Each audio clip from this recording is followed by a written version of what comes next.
22 years old. I'm an American. I come from Eugene, Oregon. Oregon is a state on the western coast of the United States, just north of California and south of the state of Washington.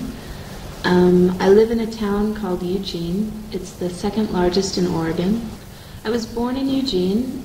It's where I grew up.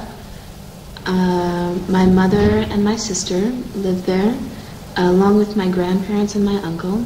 My mother is an accountant, and we have a family business.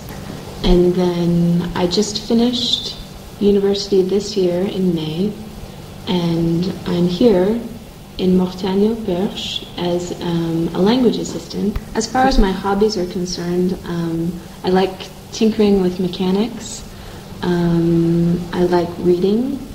I like listening to music, and I like playing volleyball. And have a Merry Christmas.